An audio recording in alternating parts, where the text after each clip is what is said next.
Abdullah ibn Zubayr radiallahu anhuma is praying in front of the Kaaba. And he is firebombed. The Kaaba is hit. And Abdullah ibn Zubayr radiallahu ta'ala anhuma is crucified in front of the Kaaba. Ibn Zubayr and his mother did not have any doubt in Allah subhanahu wa ta'ala. They didn't ask the question, where was Allah, or why isn't Allah protecting us? He had prepared himself for the moment of martyrdom. His mother had prepared him for that moment. And even afterwards, when she had to come and see his body, at no point was she asking, why, O Allah? At no point was she asking, where was Allah?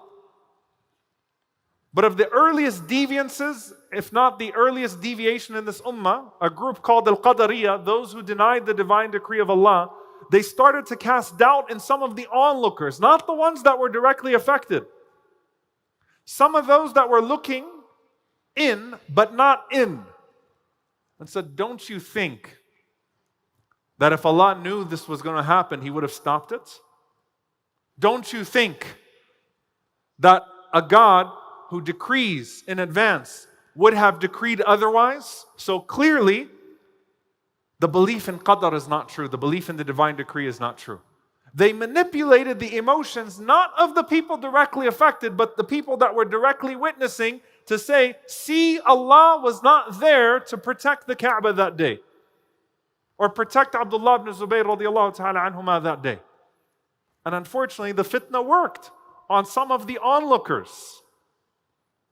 Fast forward to probably what is one of the darkest days of history in this ummah, the year 930. A man by the name of Abu Tahir al-Jannabi, who was from the Qaramita, the group known as the Qaramita, an extreme deviant group that turned on the ummah and tried to destroy everything of Islam, supposedly from within. Put yourself in the position of a Hajji. That year, 930, there were 20,000 Hujjaj making tawaf around the Kaaba. And imagine a 24-year-old kid standing in front of the Kaaba and yelling.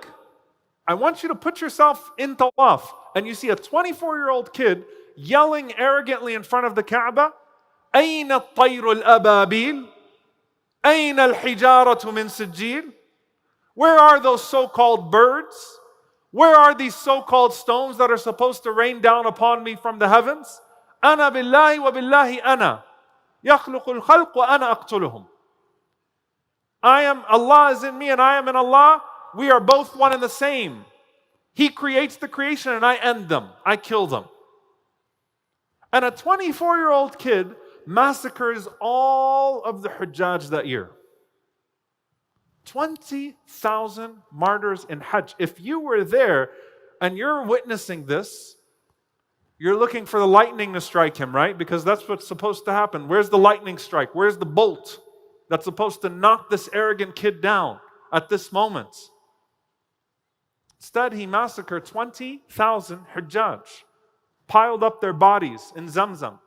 There was no Hajj for about 2 decades. He stole the black stone, thought that he had it all, went and built a little tiny a structure that none of you have even heard about, hopefully, right? And if you did, it's not even important, where he wanted to direct people away from Hajj, direct people away from the Kaaba, introduced all sorts of heresies to this ummah, and arrogantly pounded his chest. If you were living in that time where there was no Hajj, would you see that there was any hope for this ummah to be restored? Would you believe that where the black stone has been taken away and the Kaaba itself has been attacked and all of the people have been killed, do you believe there is a chance that Allah subhanahu wa ta'ala will restore this ummah back to its glory? What's going to happen now? And of the wisdoms that the ulama mentioned, subhanallah, that Allah Azza wa Jal protected the Kaaba the first time, and in this situation He let the man boast, is that the fitna comes to the believers who already know and have clarity. Therefore, they should know better that Allah subhanahu wa ta'ala is present and that Allah subhanahu wa ta'ala will exact His plan, but on His timeline. And that is part of the fitna.